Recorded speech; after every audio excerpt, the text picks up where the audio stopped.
পরিব্রাজিকা ভাস্বরপ্রাণা মাতাজির প্রবন্ধ সারদা সরস্বতী থেকে নির্বাচিত অংশ, পত্রিকার ৩১তম বর্ষ, চতুর্থ সংখ্যা। স্বামী বিবেকানন্দ মায়াবতী অদ্বৈত আশ্রমে যে কোনো প্রকার সাকার উপাসনা নিষেধ করেছিলেন। সেই মর্মে শ্রীরামকৃষ্ণের প্রতিকৃতি রেখেও পূজা করা চলত না। কিন্তু স্বামীজির শিষ্যেরা কয়েকজন এই ব্যবস্থায় বিভ্রান্ত হয়ে শ্রী শ্রী মাকে এই ব্যাপারে জিজ্ঞাসা করেন। এর উত্তরে শ্রী শ্রী মা দৃঢ়ভাবে জানিয়ে দেন, আমাদের গুরু যিনি, তিনি তো অদ্বৈত।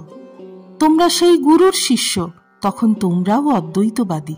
আমি জোর করিয়া বলিতে পারি, তোমরা অবশ্য অদ্বৈতবাদী। এমন কথা যে শ্রী শ্রীমা নিশ্চিতভাবে জানালেন, তার ভিত্তি কি?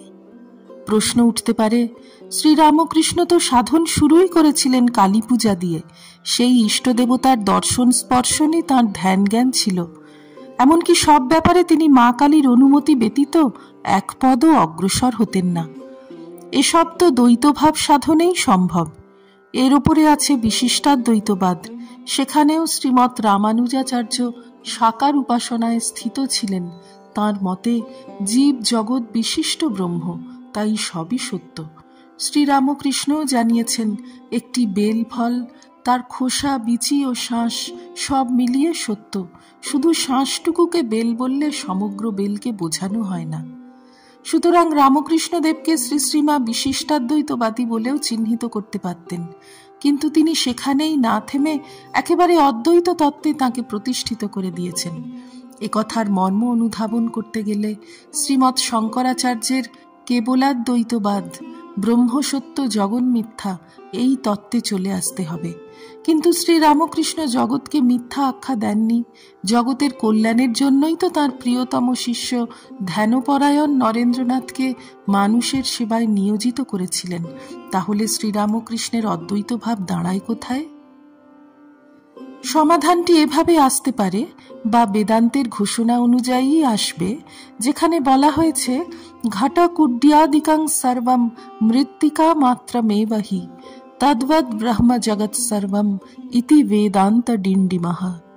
ঘট এবং কুড্য অর্থাৎ ঘরের দেওয়াল সবই যেমন মৃত্তিকা মাত্র, সেই রকম এই সমস্ত জগৎ এক ব্রহ্ম মাত্র। এইটি বেদান্ত শাস্ত্রের ঘোষণা। শ্রীরামকৃষ্ণ জগতের এই ব্রহ্মভাবটি গ্রহণ করে স্বামী বিবেকানন্দকে ঘটপটাদিতেও সেই ব্রহ্ম চৈতন্য দর্শন করিয়েছিলেন।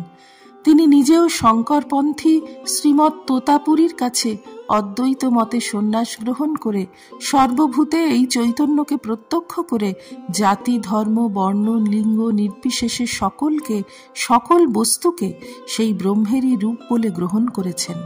আমাদেরও নির্দেশ দিয়েছেন অদ্বৈত জ্ঞান আঁচলে বেঁধে সব কাজ করতে, যাতে সব কর্মই ধর্মে রূপান্তরিত হয়। শ্রী শ্রী মা রামকৃষ্ণ দেবের এই বিরাট সত্তাকে প্রাধান্য ও গৌরব দিয়ে এমন সত্যটি ঘোষণা করেছেন বলে মনে করা যেতে পারে। বলা বাহুল্য, যারা শ্রীরামকৃষ্ণকে শুধুমাত্র সাকার উপাসক বা দ্বৈতবাদী বলে মনে করে নিয়েছিলেন, তাঁরা তাঁর নিরুপাধিক সত্তাটি ধারণা করতে পারেননি। শুধু তাঁরাই নন, রামকৃষ্ণ পরিমণ্ডলের তৎকালীন অনেক জ্ঞানী বিদ্বজ্জনেরও এই জ্ঞান ছিল না। শ্রী শ্রীমা সারদাই তাঁদের এবং আমাদের জন্য এই জ্ঞান বিতরণ করেছেন। শ্রীরামকৃষ্ণার্পণমস্তু। নিবোধত আজকের পাঠ আপনার ফোনে রোজ পেতে চাইলে সাবস্ক্রাইব ও বেল আইকন দুটোই ক্লিক করুন। রামকৃষ্ণ ভাবধারা প্রচারের সঙ্গে থাকুন।